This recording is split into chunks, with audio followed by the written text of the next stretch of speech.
Warahmatullahi wabarakatuh. Waalaikumsalam warahmatullahi wabarakatuh. Iya, Ustadz saya mau tanya, kalau seandainya saya, duduk sayang, kalau seandainya saya membaca Al-Quran, mau menghatamkan Al-Quran di bulan puasa, tapi secara bersama-sama itu hukumnya seperti apa ya Ustadz ya? Boleh? Boleh. Cuma bagaimana teknisnya? Jangan sampai kumpul 30 orang, masing-masing baca satu juz, udah selesai kita hatam Quran. Belum, kita hatam satu juz, satu juz, satu juz, satu juz, satu juz. Nah, kalau ingin dihatamkan bersama-sama, misalnya, bagus. Bagaimana caranya? Kumpul dengan teman-teman, mulai bikin agenda. Insya Allah kita akan keluarkan 30 juz dari Al-Quran, kita turunkan bagi 30 hari. Maka setiap hari satu juz, satu juz, satu juz, satu juz, 30 hari khatam 30 juz. Maka kumpulah dengan teman-teman akhwat yang lainnya. Mulai bacakan yuk, hari ini kita baca satu juz. Ada yang nyimak guru misalnya untuk membetulkan bacaan, lebih bagus. Ya, maka setiap baca. Kalau tidak ada kumpul dengan teman-teman, maka bikin metode untuk memudahkan. Misal, saya ingin khatamkan setiap hari satu juz. Kalau langsung baca kan terasa banyak ya. Dan waktunya terasa luas. Maka Anda bisa bagi pada 5 waktu salat. Subuh, zuhur, asar, maghrib, isya. Satu juz itu kan kalau juz pertama saja, Al-Fatihahnya kita keluarkan dulu karena sudah hafal insya Allah di dalam kepala kita. Al-Baqarah 141 ayat. Bagi 5. Kurang lebih ada 28. Subuh 28 ayat. Kalau ingin ringan lagi bagi 2. Sebelum subuh 14 ayat, setelah subuh 14 ayat. Sebelum zuhur 14 ayat, setelah zuhur 14 ayat. 14 ayat itu berapa lama sih? 5 menit, 7 menit. Apa kita tidak punya investasi 5 menit untuk akhirat kita? Sedangkan dunia 5 jam kita penuhi untuk urusan dunia yang saat didapatkan hasilnya mungkin wafat seketika. Ya, jadi jawabannya boleh dikerjakan dengan catatan hukum yang dikerjakannya. Kalau ingin khatam maka baca dari awal sampai akhirnya.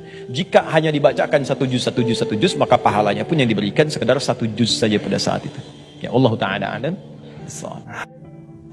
Ada yang lain? Ustadz, maaf satu lagi, Oh, baik. kalau seandainya papa saya kan udah almarhum Ustadz. Nah, saya tuh pingin membaca Al-Quran, apa bisa kalau pahalanya itu disumbangkan untuk almarhum papa saya Ustadz? Baik. Pertama, kami ikut mendoakan semoga ayahanda diterima dalam kebaikan, dosa-dosa diampuni dan mendapatkan anugerah terbaik dari Allah Subhanahu wa taala. Demikian pula bagi setiap ayah, pemirsa dimanapun Anda berada.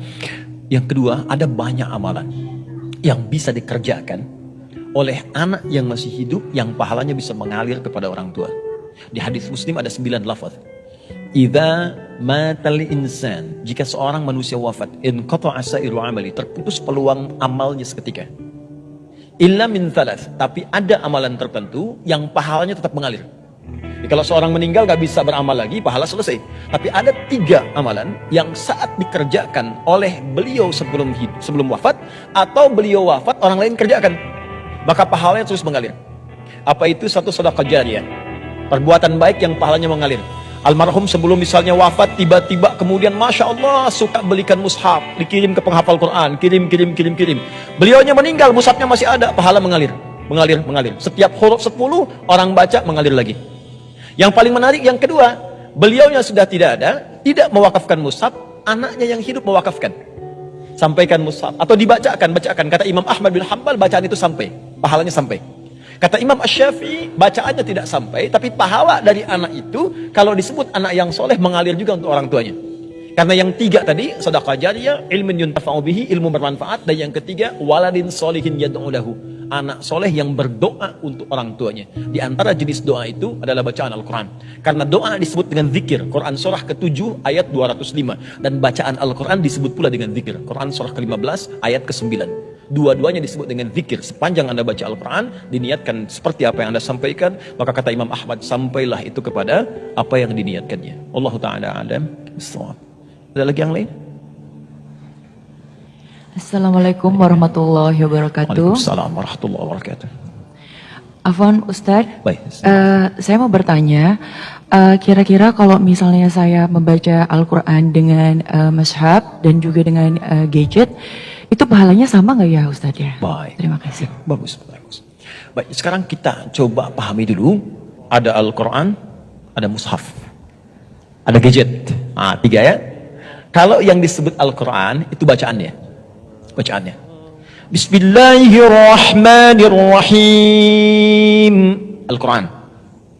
Kalau itu kemudian dituliskan dalam bentuk tulisan dan hanya isi Al-Quran saja, tulisannya dari awal sampai akhir, terdiri dari 2 jilid, di antaranya itu hanya tulisan-tulisan Al-Quran saja, maka itu disebut mushaf namanya.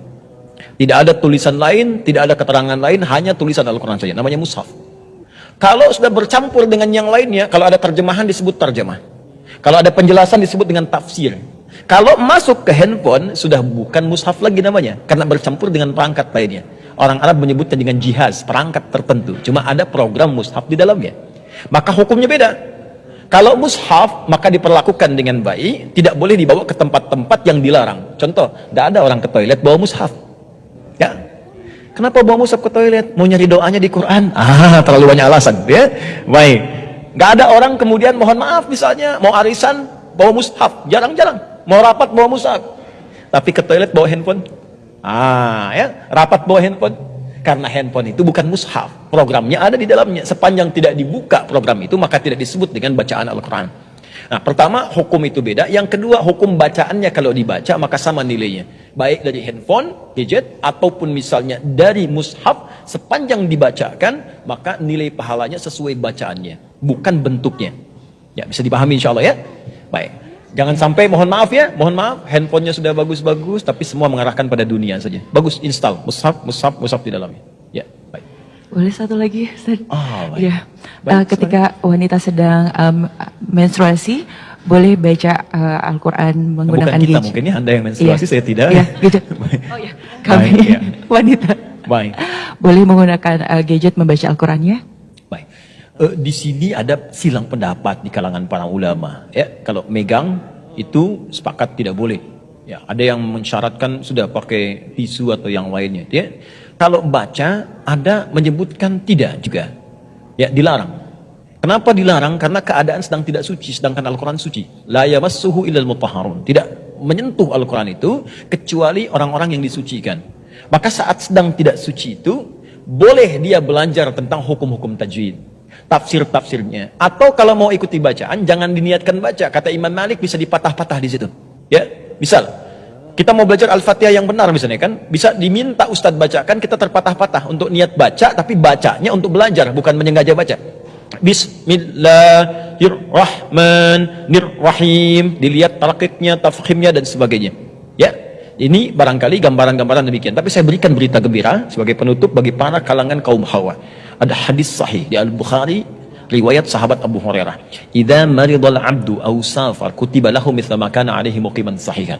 Kalau ada seorang hamba sedang sakit uzur atau dalam keadaan safar, ya, maka kalau dia nggak mampu mengerjakan amalan rutinnya, pahalanya tetap dituliskan sempurna. Anda biasa misalnya baca Quran kemudian sakit nggak bisa baca, maka pahalanya tetap diberikan sempurna. Kata para ahli fikih yang lainnya, ini hadis berlaku juga bagi perempuan yang sedang sucinya. Saat sucinya baca Quran, sholat sunnah, baca Quran, sholat sunnah, begitu sedang tiba masa haidnya, maka dituliskan semua pahalanya tanpa dikurangi sedikit pun. Maka saya berikan pesan kepada para perempuan, mirsa dimanapun Anda berada, manfaatkan masa suci itu untuk beramal soleh yang banyak. Karena kalau masa menopause itu tiba, maka keadaan akan kembali seperti laki-laki, dan masa-masa istimewa itu tidak dapat diraih kembali. Saya kira itu ya. Maka pemirsa dimanapun Anda berada, mari kita hidupkan Ramadan dengan Al-Quran. Seakan hampa orang mendapati Ramadan, tapi tidak dekat dengan Al-Quran. Jika Ramadan tahun ini belum mampu Anda mendekat dengan Al-Quran, Anda harus menunggu tahun depan. Itu pun jika Allah memperkenankan Anda hidup. Pemirsa, semoga doa kita dijawab oleh Allah Subhanahu Wa Taala. Mari kita sucikan hati dan khusyukkan permohonan kita kepada Allah. Alhamdulillahirabbil alamin. Allahumma lakal hamdu kama yanbaghi li jalali wajhikal karim wa li 'azimi sultani. Allahumma shalli wa sallim wa barik ala habibikal karim rasulikal mustafa al-amin sayyidina Muhammadin wa ala alihi wa sahbihi ajma'in. Allahumma ij'alil qur'ana sahiban lana fid dunya wa syafi'an lana fil akhirati ya rabbal alamin. Ya Allah, kami mencintai Al-Quran. Mohon jadikan Al-Quran sebagai sahabat terindah kami di dunia dan pemberi syafaat terbaik kami saat di akhirat. Allahumma zayyin ya Allah qulubana binuril Quran wa nawwir lisanana wa absarana binuril Quran. Ya Allah, mohon hiasi ya Allah hati kami yang paling dalam dengan cahaya Al-Quran, dan terangi lisan kami, pandangan kami dengan penerangan-penerangan dari Al-Quran. Allahumma ja'alna ya Allah min muhibbil Qur'anil Karim. Ya Allah, mohon jadikan kami termasuk para pecinta Al-Quran, min ahlika wa khasati, termasuk orang-orang yang Engkau khususkan dalam hadis dan lisan Nabi sallallahu alaihi wasallam. Allahumma ya Allah, Allahumma ya arhamar rahimin, adkhilnal jannata ya Allah ma'a abaina wa ummahatina ka ahlil Qur'anil karim. Ya Allah, kami mohon naikkan status kami di akhirat sebagai ahli Al-Quran yang mampu mengandeng ayah kami, ibu kami, ibunda yang telah mengandung kami, melahirkan kami, ayahanda yang dengan pelukan